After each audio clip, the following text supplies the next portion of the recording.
Hey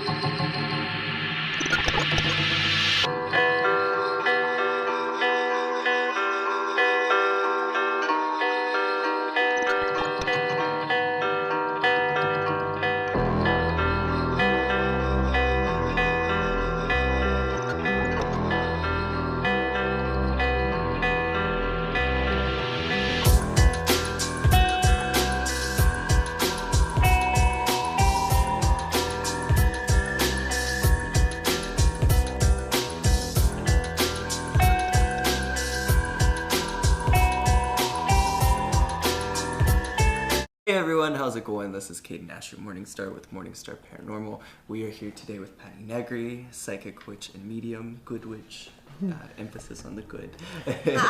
Yes. And also Nathan Bliss, who's here for moral support. We are here. I guess, where do we start? Where, like, what is Morningstar Paranormal? What is, I'm taking it more like enlightenment, more like for peace and, you know, happiness for people, and to bring spiritual understanding together for everybody. Right, and Morningstar, even most people's understanding of Lucifer is wrong. He is the Morningstar. It is. Yeah. So it is about light and being the light bearer. So absolutely. Lucifer has nothing to do with Satan. Right. And Morningstar itself is the light. Absolutely. So. And we eat babies. Tell me, Patty, how long have you been a witch? You said you've been a witch your entire life. Yes, I believe I was born, it's in the blood. I was born, I had the gift of sight when I was a little kid. Literally 3 or 4, I knew the imaginary people under the bed and in the closet because they're always there. We're not imaginary. They have real conversations, really get real information. I know what's going on. And it was never taught out of me. My mom was like, yeah, Grandma did that too. I would find myself, that's on the gift, the medium, whatever, gift shifted thing. But I'd also find myself in my little suburban backyard, you know, picking rosemary and knowing if I put some of the rosemary in my mom's wallet, it would give her more money. Right. It's just knowing kind of, it's blood witch. And I just thought everybody was like that. Plus I always had this kind of obsession, but not in a morbid way, with the dead. I just wanted to talk to them all the time. I talked to spirits, I talked to entities, I talked to dead. So I literally did my first seance. I was 7 or 8 years old in my little suburban house. The hallway, there's had no doors or no windows. We closed the doors and put towels underneath and realized I didn't know dead people. I'm like, okay, Marilyn Monroe, John Kennedy, any dead president or movie star that a 7 or 8 year old had heard of. And I came up with my first chant again from the inside out, and my little windowless, lightless hallway filled with orbs and light. Wow. So me and my best friend Sherry Jones went running out of the house, like screaming, but inside I'm like, yes, yes, yes. This is real, and this is something that we can control. This is something that we can open the veil and close the veil. So thus I became a seeker and started studying my whole life: religion, philosophy, occult science, metaphysics, regular science. My grandfather was from Turkey, and he was a big philosopher, psychoanalyst. But he was the leader of the Humanist Society of Friends, the atheist church, practically an evangelical atheist, like anything, let alone religious or spiritual, saw as a weakness. But he was this powerful man, and he hung out with the Hollywood elite. He hung out with like Isaac Asimov, and Steve Allen was his best friend, and Norman Lear, and Carl Sagan. It's like, wow. So it wasn't taught out of me. I didn't have a weird religious background, good or bad. It was just like nothing. But now I read his book, you know, decades later, and even reading his words, it's almost the same philosophy, just different words. Wow. So if you get rid of the words God, Jesus, or Buddha this, or, you know, whatever your deity name you want to go, and you take it down to the energy level, there's where the through line is. Yeah. So that's why I kind of work elementally in my work, and I try to keep religion out of all my spirituality. I did end up with a nice pagan elemental path. But in itself, I'm certainly not Wiccan. I'm not ceremonial. I'm not chaos. I'm a big melting pot of everything. I will grab from every belief system on the way to find that truth within. So I was just born this way. Wow. How about you, Caden? Same. I think actually growing up as a kid, I've always had an ability to see just really anything, or just knowing like something in the background would be there. And it would be to the point where you just feel this weird pressure. You feel like somebody is like watching you kind of thing. and it was always constant with me, but it would be like you go into the dark and you feel like just something's like in there wanting to grab you. And so, you know, then it got to where it would become auditory, and I would start hearing things, you know, or I'd even smell stuff. You know, I was at a high school one time, there was a janitor who died on the 3rd floor, and I had no idea, like none. And I'm upstairs and it's like 3 a.m. and I'm helping the janitors clean there. And you know, as a kid I hung out in town, and I just got to be friends with everybody, why not? And I remember going up through the stairway, and there was an outway to the football field. And so I go out there, and I'm up by the front of the school, and I see a guy with a bucket, and I think it's the janitor. And so I'm like, oh, let me go say hi, why not, you know? And he goes into the boiler room, and I follow him behind, and I see him just go into the hallway, and I'm like, hey, where are you going? And he turns the corner, and there's a wall. Like, there's nobody there. And I think at that moment I couldn't fathom what that was. So I guess it started at a very early age, 13, actually. So I grew up in a very religious household, so like very Pentecostal, very Christian. You know, if you did this, it was, you know, it was wrong, or you couldn't do it. So, and later did I find out that my family on my dad's side went to Salem. They lived in Salem, and he was responsible for the Salem witch trials. And so he's, you know, and then it's just weird. The whole lineage is just interesting, you know. So just to see that in itself was something that I had never expected to come out, you know, and I had no contact with my father, so finding all of that out, it was really intense. And so it was like there's something was there for me to explore, and so I feel Morning Star in a sense is kind of that calling.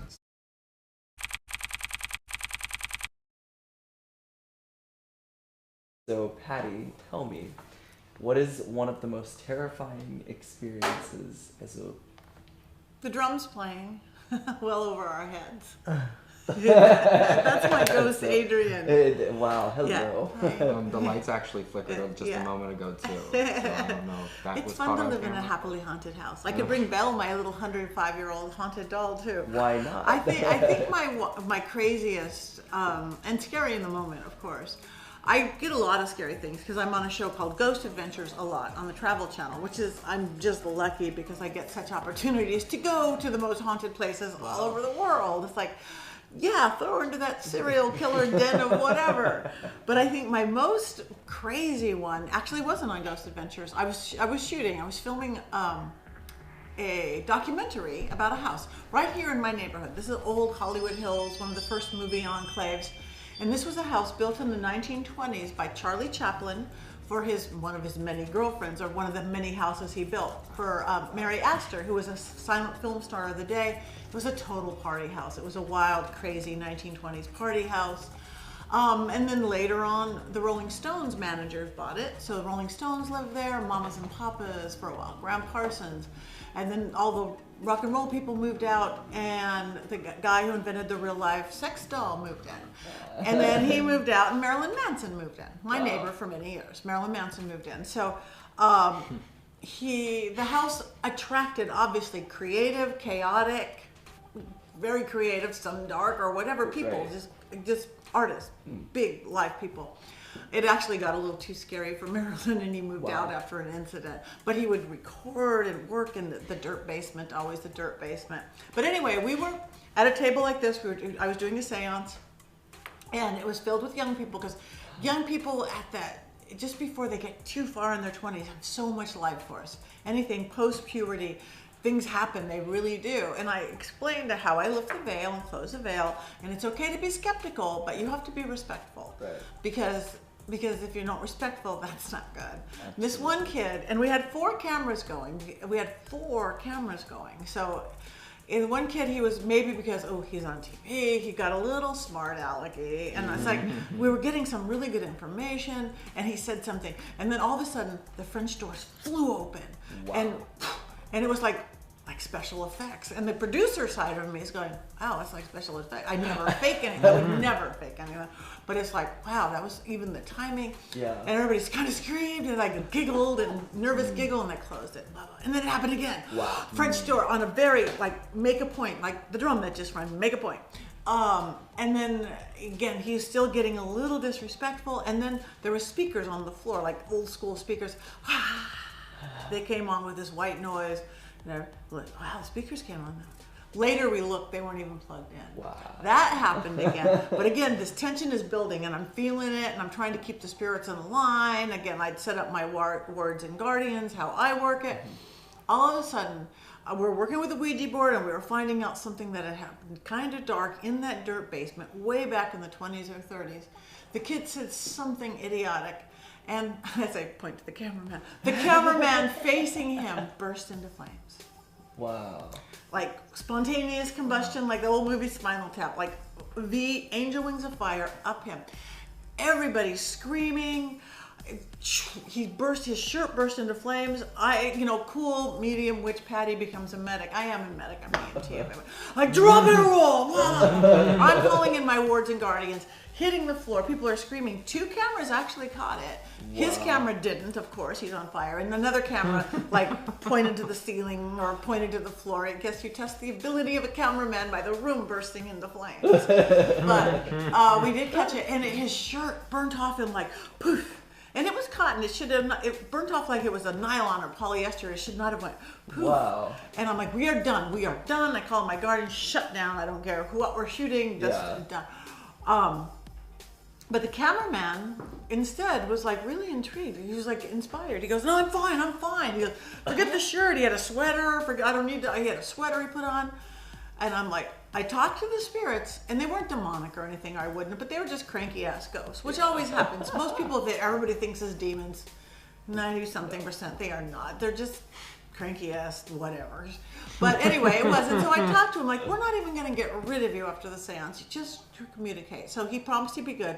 The smart aleck kid got really well behaved. I was like, oh yeah, you're going to be good now. Okay. So we finished it off, and it was a few more crazy things happened. A glass flew out of a cupboard, but nobody else got hurt. But I'm like, you have to go to the doctor because I'm watching this blistering on his back.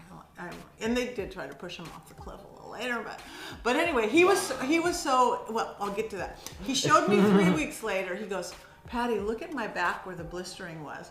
I looked at his back, and it literally looked almost like he had just went and got a tattoo of a dragon.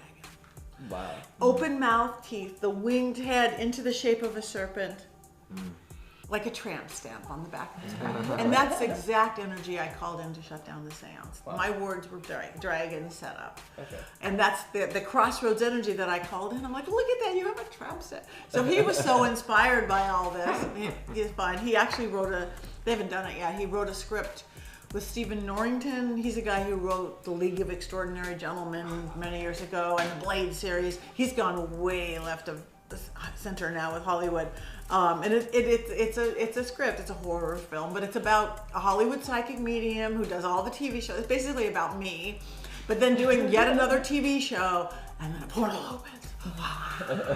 And then it turns into a horror film.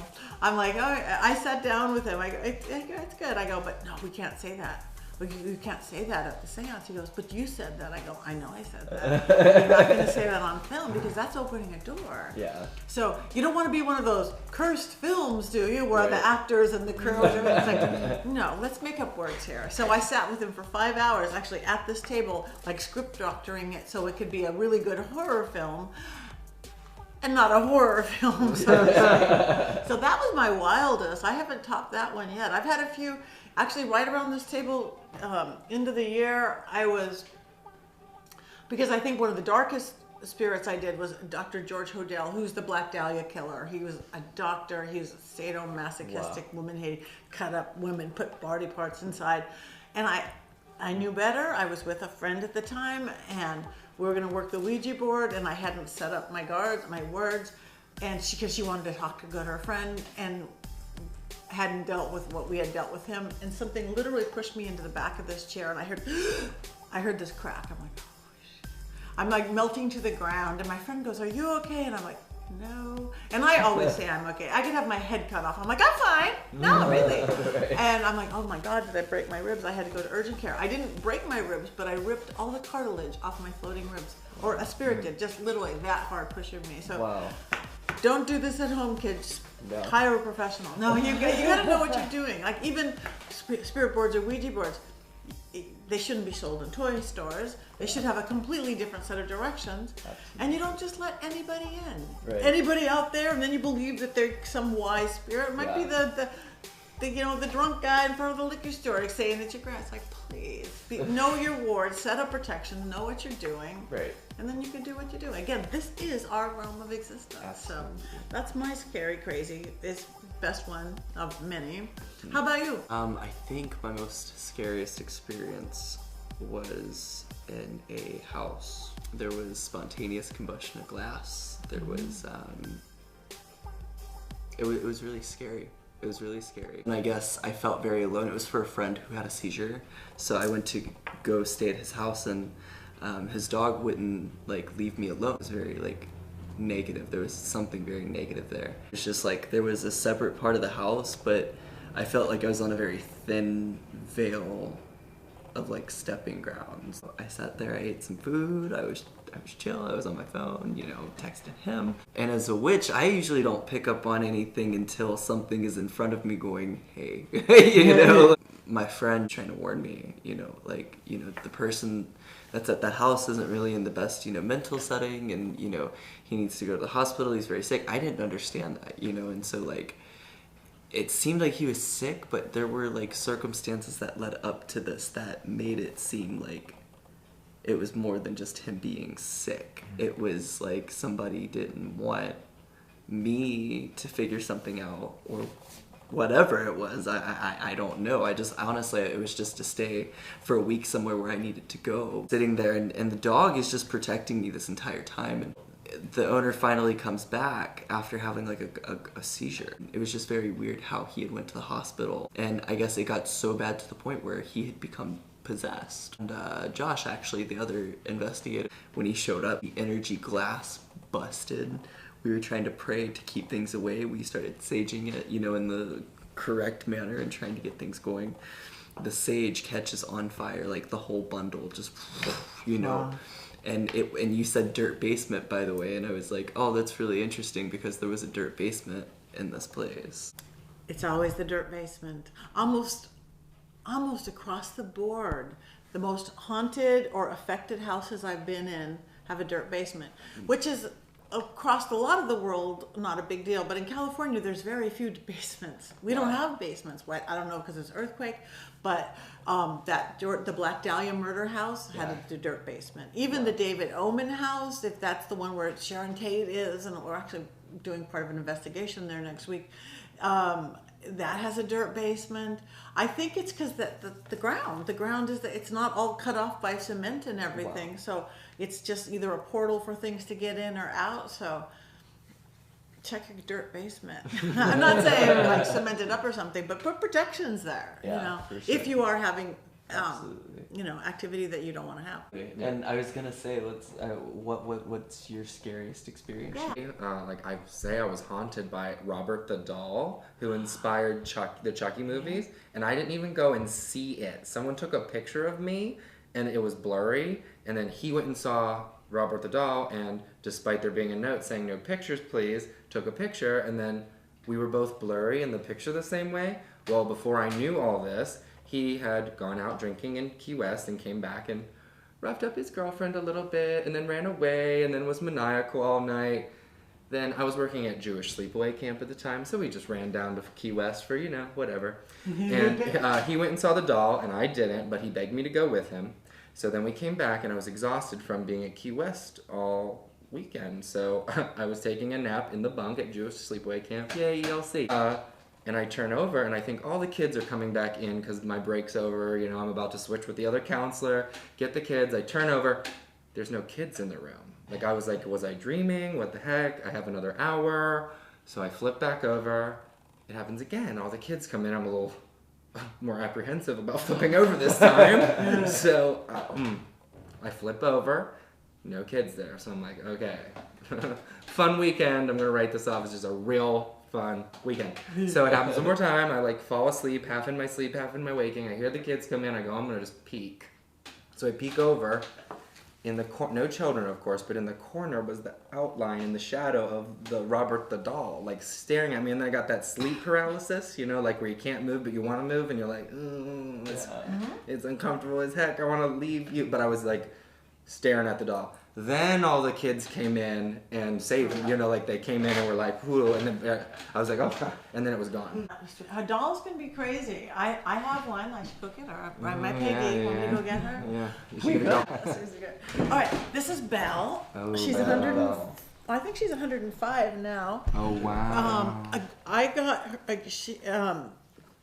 This is porcelain face. Wow. Her eyes move. I mean, besides they open and close like a doll, they move all the time. She's been caught on camera 1,000,000 times. Wow. She was sent to me by a girl in Belgium. This girl had seen me on a Ghost Adventure, or actually on Deadly Possessions, doing a seance with Peggy the doll.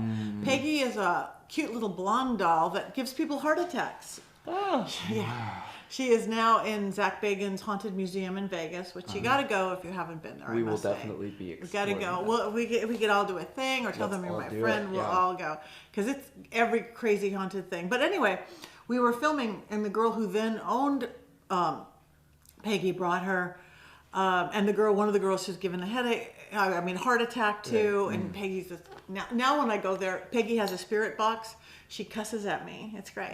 But anyway, I digress. But anyway, this girl saw me with Peggy the doll and said, wow, if I could handle Peggy, I can handle Belle. Belle, she had Belle for like 3 years, and Belle just made her sick. And Belle made her little girl sick and made all her hair fall out. And unless she had Belle in a shed or in a drawer, she would do it. And Belle didn't like that. So she sent me Belle. And I'm like, I can handle it. I can handle haunted things. And this is the power of Belle, of social media Belle. I had never, ever, ever done a Facebook Live before. Never, ever, not one. And when I do them now, a few hundred, maybe 1,000. Opening up Belle, 49,000 views immediately. Wow. And I'm like, what is this? She's got social media presence. She's got social media, but she didn't at that time. I mean, it was just the power of her. Right. Wow. So yes, there was a dark spirit, but I got it out immediately that very day. It's just we totally did a banishment because I didn't want my hair to fall out. I don't have enough hair. I don't want to get sick. And then from within this beautiful little girl spirit has come out of Belle. I think she's about 7 or 8. She's European, probably had a hard life. So she loves it around here because I have an active house with lots of people and lots of magic. But again, there have been lots of shoots here. A friend of mine just did a photo shoot. No one touched Belle. Belle's in her little chair in the back. Belle's looking different every time. And people could come in. This face theoretically doesn't really move. It's porcelain, but like 3 people in a row can come in and go, Belle's happy, Belle's happy, Belle's happy. The next day, Belle's sad, Belle's sad, Belle's sad. And her emotions are that strong. Wow. But she's all good now. She used to drain people her energy, not because she was bad, but just the energy of her. But I kept brew on her and I kept herbs on her to keep that, and she doesn't do it anymore. Do you think the original owner of Belle, did something to give her life, or is it the spirit of her owner that is now inhabiting, or is it that what makes the crossover between being just a regular doll that isn't inhabited by spirit but is, you know what I mean? Yeah, I think what I'm gathering, and I haven't spent a lot of time on it, is the little girl who probably owned this doll had a hard life and put her whole life force into this doll. She can't let And then go I of think it. she kind of, and she probably didn't have a long life and died, and her spirit stayed here. You know, we create spirits all the time. Not getting into magic. We give things power and we give things spirit. You can pull a haunted thing into an object. We do. I mean, we create fetishes. We create our familiars. My familiar isn't in one of my cats. I'd hate it. It's in a skull. I like in traditional crap. People, whether it's your statue of Jesus or your statue of Buddha or the lucky cat in the Asian store that goes like this, we put spirits into things. And I think a lot. Teddy bears have always been very magically and taken on spirits and dolls. So she's my little baby girl. She's a good doll. So that's absolutely beautiful, and it was a pleasure getting to meet Belle. Absolutely. 105, you said? Yeah, you doesn't look it, does No, she? she No does wrinkles. not. No, not a day over 2. What's your routine, girl? I need to No, know. exactly. I know. I want that porcelain too forever. Missing fingers, This is called composite, which is before they invented plastic. It's like wood and glue and different things together. Wow. This beautiful dress was, she didn't have a fancy dress, but this was another girl, because she has a fan base. Wow. A girl in England, UK, made this. It's a dress and a coat. I sent her measurements, and she made this dress for her with That's beautiful. real vintage stuff. Wow. She's a good little baby. You want to sit over here, Bill? Okay. I think she likes you guys. Awesome. Oh, me too. I like her. She's cool. Yeah. She could be the official haunted doll of Morningstar Paranormal. Let's do it. So, where would you like to see Morningstar go? What are some sites that you might have in mind that we could go to? But because, there's all sorts of stuff. And again, starting locally in Hollywood, there's so many beautifully haunted places. And what's really good about Haunted to Do, yes, we like scary and we want to see, but there's also really good ghosts here. You don't always have to go to the serial killer's house. Go hang out at the Hollywood Roosevelt with people who go and party and had a great life, and they hang out there because that was good. You know, the Hollywood Athletic Club has got beautiful ghosts in it. The American Legion has beautiful ghosts. And we haven't gotten out of Hollywood proper yet. Wow. Yeah, we haven't got out of Hollywood. So the undead layer of Hollywood Yes. is really... It's beautiful. Wow. So like Hollywood Forever Cemetery, they love it. The owners have turned it. You go and watch movies at night, and there's concerts in the Masonic Lodge there. Wow. Oh, it's amazing. I am the only person ever allowed to do a seance or anything paranormal at Hollywood Forever because they respect their tenants. Right. And even when I did it in the Masonic Lodge, it was beautiful. But I promised the owner that at the seance I would not call in any of the celebrities that were there. Just, you know, the people attached to the people at the seance. Right. So it was great. Because one thing that is true, whether it's big in life, big in death, whether it's the serial killer who did whatever, or a movie star, or a music star, or a sports star. You know, Bob the Quiet Banker who worked in a cubicle is Bob the Quiet Ghost, you know, but Rudolph Valentino is Rudolph Valentino. So it's pretty fun. So I don't know. I think we should... Again, I like having, because we all come from a light-filled, light-based, having Morningstar in it. So again, whether on an investigation, we teach people how to deal with things, how to correct things that are bad, how to properly do an investigation respectfully for the spirits, because some people don't. You know, and do dark and light places, and bring our knowledge, our wisdom, and our discovery into it. Exactly. What are the type of procedures that you would tell someone to do if they had a certain type of problem? I mean, like spiritually wise, or there was some sort of entity bugging them. Like, what would be your first go-to thing? My first go-to thing... Well, that's a really broad question because it depends on what it is. If they're personally being affected, or if their house is being affected. So it really would depend on the really person that you're on working or the building you're at. Wow. Yes, Adrian. Or whatever. Good ghosts count too. There's another one. Yeah. There's a second one. They're trying to say something. That is so I kind of look at... whether it's a personal thing, I kind of go back to what allowed it in. It's often a personal weakness, often something that came from youth or this or that, and then it got like claws back in it, their own fear or their own whatever. Of course, a severe addiction of any sort, that will let it in, because the worst cases that I've not been able to clear are heavy drug cases. Because again, we've done them on the show a million times. Until that's really resolved, you just can't. Or severe mental imbalances, that can do it. Other than that, we can take control. We can do that. And in houses, again, I work very elementally when I clear them, and there's so much going on now. It used to be every once in a while thing. Now it's a constant thing. I've just yesterday a big beautiful family house. 2 days ago, I was clearing out a clothing manufacturing company with all the sewing machines and the padding makers.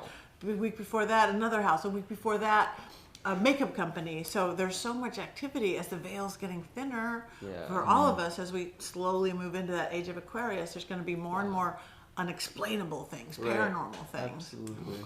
So wow. Well, call thank out you. Yeah. Morningstar Paranormal. Thank you so much for coming on and joining. I don't know. Let's have fun with this, and let's revisit Hollywood Unsurfaced, and let's really, delve deep into the mystery of what needs to be delved into. So if you guys enjoyed this video, please give it a thumbs up and please like and comment and subscribe for more. If anybody wants to give their social medias away, they can. Patty, do you have a website? I do. I'm pattynegri.com, social media Patty Negri, Instagram is patty.negri, Twitter Patty Negri, Facebook Patty Negri. You can follow me. You can't friend me because I have too many friends, but you could like Patty Negri Psychic Medium. And then we have I talked about the Morningstar Paranormal page. Yes, absolutely. So if you guys would like more information, go to info@morningstarparanormal.com or just morningstarparanormal.com. It's a mouthful, sorry. But yeah, so let's go deeper and let's tune in to see what we can get, and let's film some stuff. We'll be right